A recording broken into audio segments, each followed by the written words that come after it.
It's about the restoration of our republic. We want to educate, encourage, enable the power. We stand for integrity, honesty, self-reliance, self-defense, and most importantly, no compromise on our foundational principles. This is America's Voice Now. Find America's Voice Now on Facebook and at americasvoicenow.org. Here's Michael Evans.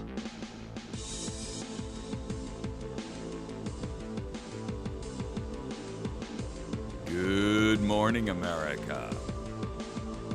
You're listening to America's Voice right here, right now.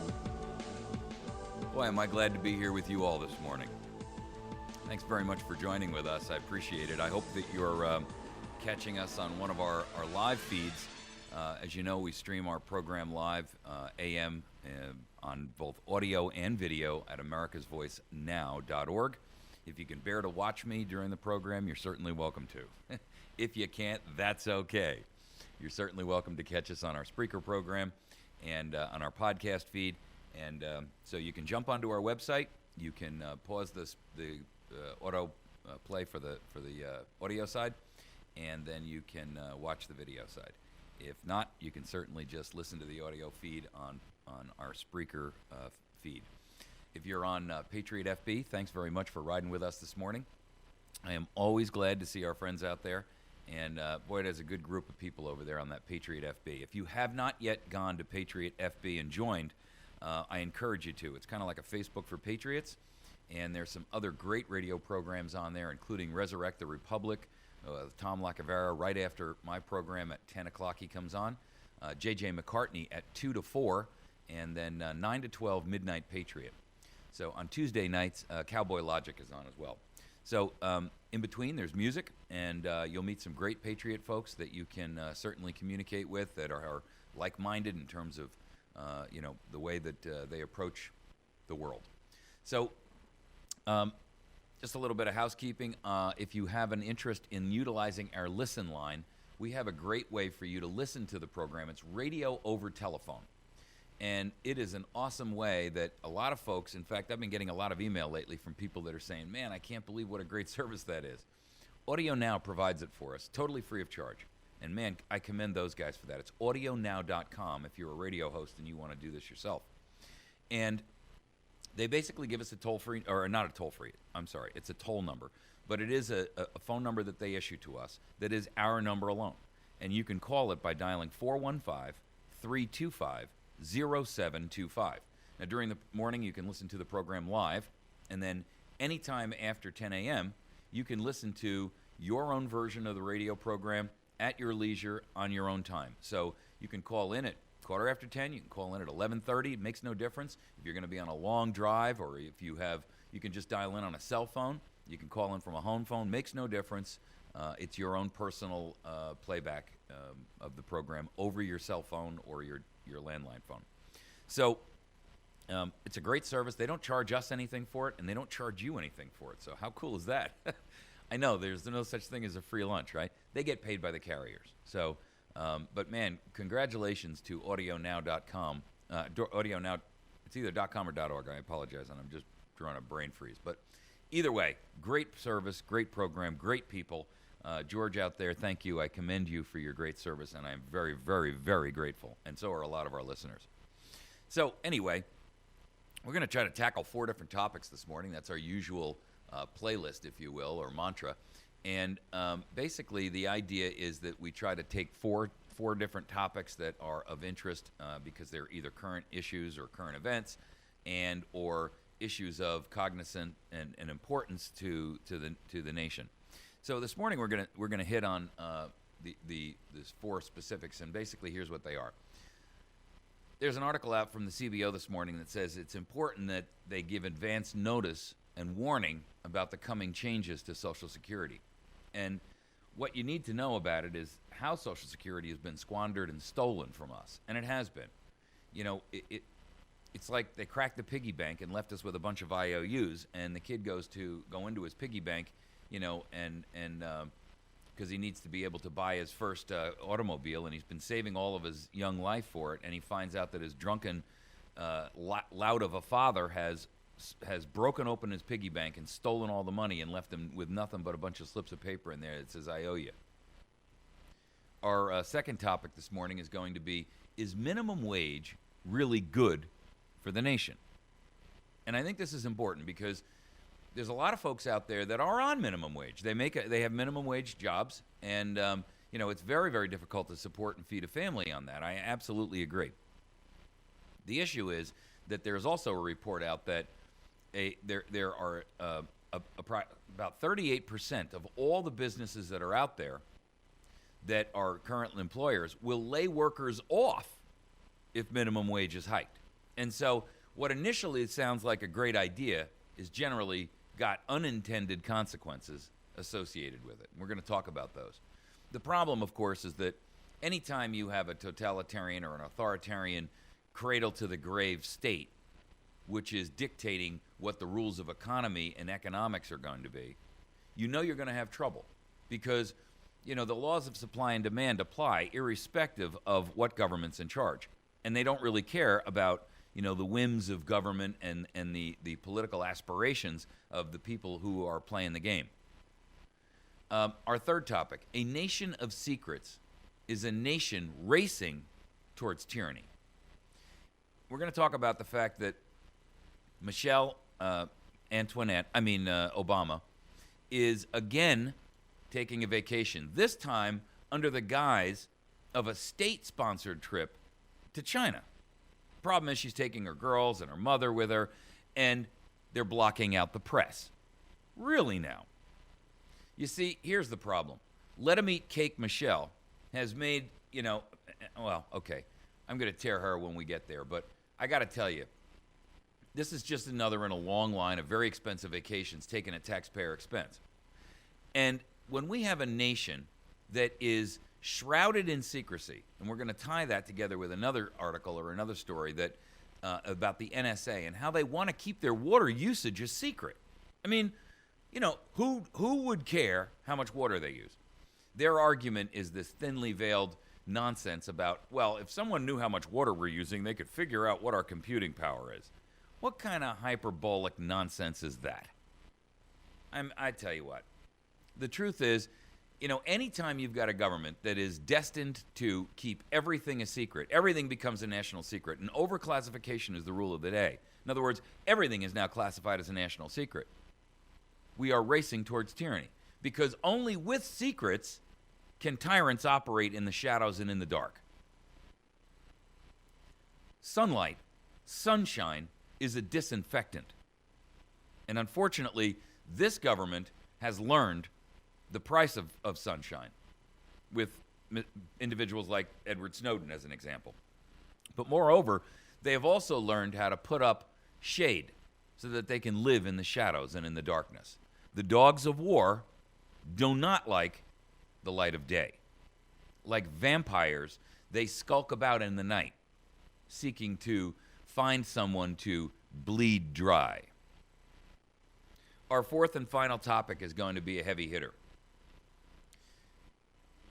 It's related specifically to the raid on Ares Armor the other day, and I believe that we're going to have, there's going to be a couple of aspects to it, but one, I believe Jeff Norton is going to call in from the Midnight Patriot. He's got some information about it. He talked to the ATF about this particular issue, and we'll hear about it from him. But irrespective of whether Ares Armor was what the situation was, what I want you to recognize is that the ATF is a rogue gang of thugs, constitutionally speaking. They are criminals, and quite frankly, they are murderers. And I'm going to show you how our founders are telling us so. You see, the truth is, our founders intended that we would never, ever have any prohibition against firearms that were the equivalent of what our military uses. Because a nation cannot remain free unless, and I'm going to give you quote after quote after quote after quote after quote after quote after quote. I got a lineup of them. All right, let's get into our first topic. Social Security has been squandered and stolen from you, from me, and from all of us. The CBO director came out and said, it's important to give advance notice and warning about the coming changes to Social Security. My response to that is yes, we know. It's broke. You've squandered it, you've stolen it, and you've wasted the money that so many of us have placed into your trust based upon a national lie. And it is nothing more than a national lie. The contemptible scoundrels who hold the strings could not resist the urge to open them up for their own personal improvement and aggrandizement and empowerment. And now you seek to warn the victims that it was all good and legal then, but we have to cease the theft. With all due respect, the entire lot of them should be tried for treason and hung. The United States, according to the CBO, is facing, quote, fundamental fiscal challenges. Really now. That should go down as the understatement of the year. It's stemming, of course, from the spending that we have gone through. Earlier, by the way, I believe I saw it on Drudge, that since the government shutdown, the Federal Reserve has borrowed $7,000. I'm sorry, the Treasury has borrowed $7,000 per family. Folks, it's only been 3 months. So you're trying to tell me in 3 months the federal government has indebted each of us for an additional $7,000. Ladies and gentlemen, that's treasonous. Jefferson was the one who said to us, you should never have a debt greater than you can pay off in 20 years, because that is the span of your life, and you have no right to hand that debt off to future generations, essentially robbing from them before their birth. What a crime against humanity. CBO says these fundamental fiscal challenges stem from the growth in spending for Social Security and major health care programs. That would be called Medicaid, Medicare, and now Obamacare.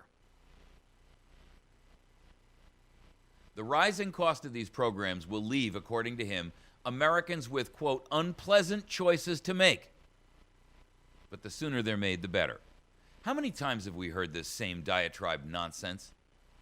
How many times have we heard it has to be done now, only to see all of them run like rats from a burning ship? He goes on to say, so we have a choice as a society to either scale back those programs relative to what is promised under current law. There's a telling statement there.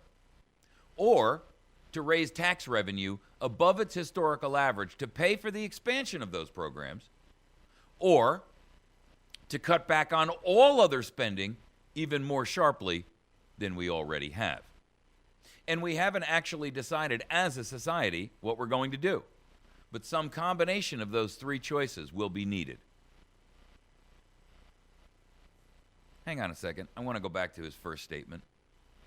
So we have a choice as a society to either scale back those programs relative to, and here's the key operative phrase, here's where the critical thinking, here's where the read between the lines part comes in, kids. We have a choice as a society to either scale back those programs relative to, quote, what is promised under the current law, or, okay, first of all, what he's telling you is that they're operating outside the law. It's an open admission to the violation of the rule of law constitutionally. Because what he's saying is that we are not living within the boundaries of the current law and what has been promised under that current law. You see, any attorney in his first year in law school could take that statement and find him guilty as charged, because it's an open admission of guilt.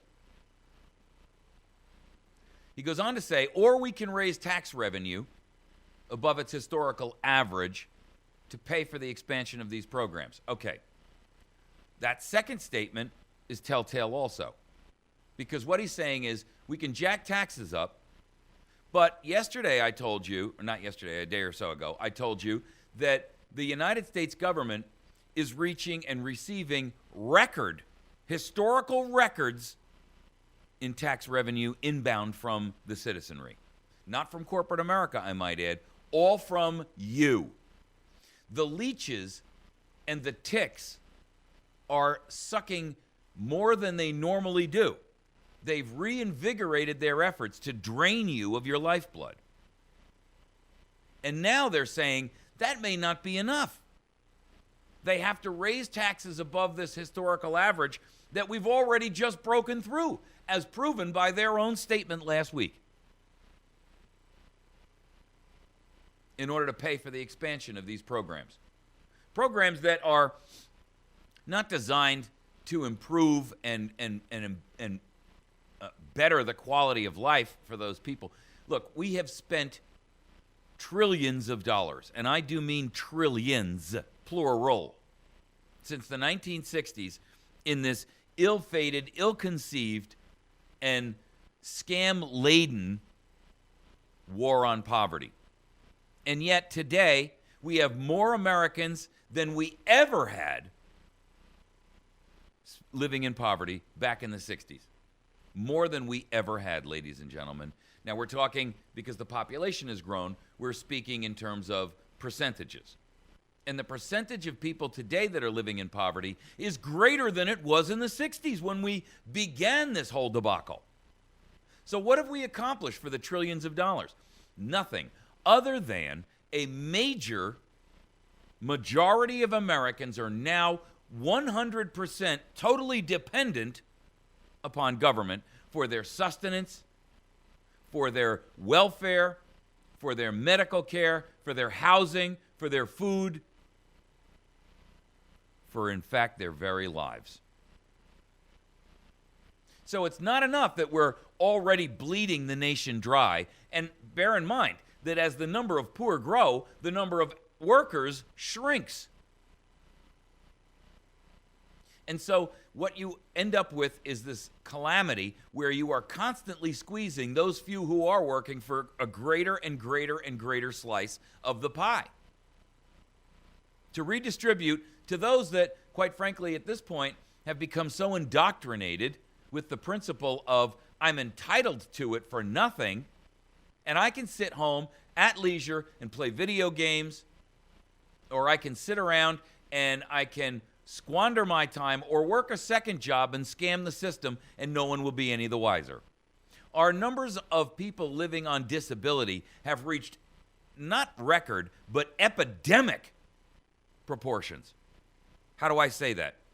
Listen, folks, we don't, first of all, if work is such a dangerous event, and we have implemented OSHA to make the workplace safer, how is it we have all these people who are on disability? Workman's comp.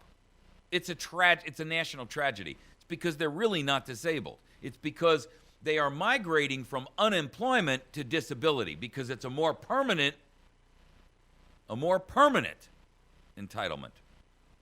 It's an entitlement that, for all intents and purposes, will last them the rest of their life. And the money is about equal. So you see, what we have is not a group of individuals who are actually seeking to improve their own lives based on the government's largesse with your money. What they're actually seeking is a life of leisure at your expense.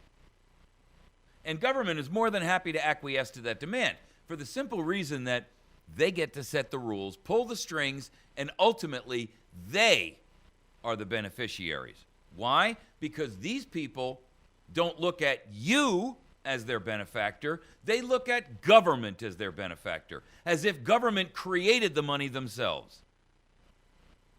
Government doesn't create anything. They produce nothing.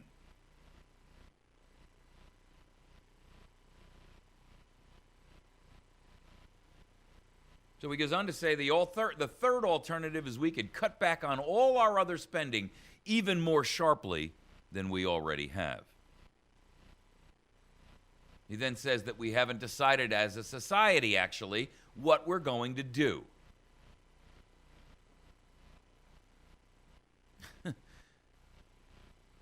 Well, when all of the voters have been bribed with the largesse of the ever-dwindling, ever-shrinking working population, what do you think the outcome of that's going to be as a society?